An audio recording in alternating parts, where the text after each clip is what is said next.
Bonjour, je m'appelle Dominique Carpin, animateur à la radio et à la télé et survivant d'un cancer. Aujourd'hui, j'aimerais vous parler de la Société canadienne du cancer. Tout le monde la connaît, tout le monde sait qu'elle est là pour combattre le cancer, le nom le dit. Mais il y a beaucoup d'autres organismes qui combattent le cancer. Qu'est-ce qui distingue la Société canadienne du cancer des autres organismes? Qu'est-ce qui la rend unique? Qu'est-ce qui fait, par exemple, qu'il y a 30 000 personnes au Québec qui ont choisi de s'impliquer comme bénévoles à la Société? Pour le savoir, j'ai décidé de mener ma petite enquête. Bonjour Christiane! Bonjour! J'imagine que si vous travaillez comme bénévole, c'est parce que la cause du cancer vous tient à cœur. Oui, ça me tient vraiment, vraiment à cœur. Vous savez, Dominique, le cancer est la première cause de mortalité au pays. Chaque année, plus de 50 000 Québécois apprennent qu'ils ont le cancer.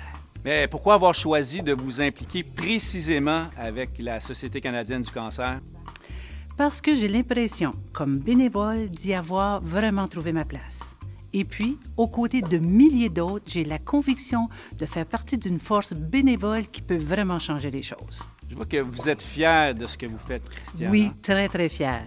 Et si vous continuez votre enquête, vous allez comprendre pourquoi. Je suis curieux de voir ça. Merci, Christiane. Il n'y a pas de quoi. Il est vrai que la Société existe depuis longtemps. Ça a été fondé en 1938 par des médecins qui étaient découragés de voir leurs patients mourir du cancer parce que le diagnostic n'avait pas été fait à temps. Leur objectif, sauver des vies. Vous voyez, ça ne date pas d'hier. Et dès les années 40, la Société décide d'investir dans la recherche. Depuis ce jour-là, elle n'a pas lâché. Il y a des tas de découvertes qui sont liées à ces subventions. Je dis pas de fausseté, là, hein? Non, vous avez raison.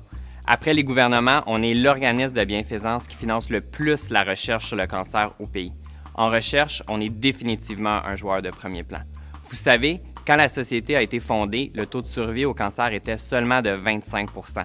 Aujourd'hui, il est à 63 %. Puis on s'est engagé à faire passer ce taux-là à 80 % en 2030. Wow, est-ce que je vois la Société s'est donné des objectifs ambitieux? Oui, vraiment. Merci, Benjamin. Hey, merci beaucoup. En fait, la Société canadienne du cancer agit dans 3 grands secteurs d'activité qui lui permettent de mener la bataille sur tous les fronts. La prévention, la recherche et le soutien.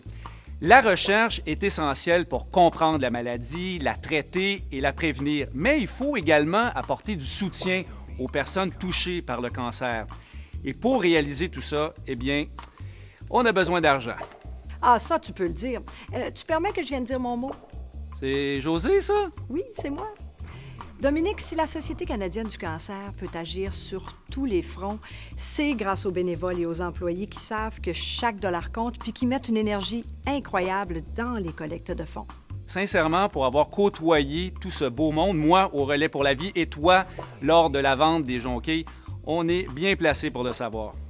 Oui, puis en plus, c'est le fun de travailler avec cette gang-là. Comme bénévole à la Société, je sais à quel point on a besoin de nous. Puis pour être bien honnête, moi, ça me fait du bien parce que ça me fait sentir utile. Et puis plus on est nombreux, plus vite on va réaliser ce qu'on s'est engagé à faire. Merci José d'être passé. J'espère que ton appel à venir joindre nos rangs a été entendu. J'ai appris autre chose sur la Société. Saviez-vous qu'elle s'implique aussi pour faire changer les lois afin qu'on soit mieux protégé? Elle est particulièrement active en prévention et elle a fait des gains importants dans la lutte contre le tabac. Apprendre qu'on a le cancer, c'est toujours un coup dur. Et les milliers de Québécois qui font face à cette nouvelle terrible peuvent se tourner vers la Société. Au Québec, elle offre des services dans plus de 55 villes. Elle est là pour tous, que ce soit pour de l'information ou du soutien en personne, par téléphone ou sur le web. Et elle est considérée comme la référence en matière de cancer au pays, rien de moins. Je suis vraiment impressionné. La Société canadienne du cancer a tout ce qu'il faut pour remplir sa promesse, augmenter à 80 % le taux de survie au cancer. Mais pour ça, on a besoin de vous.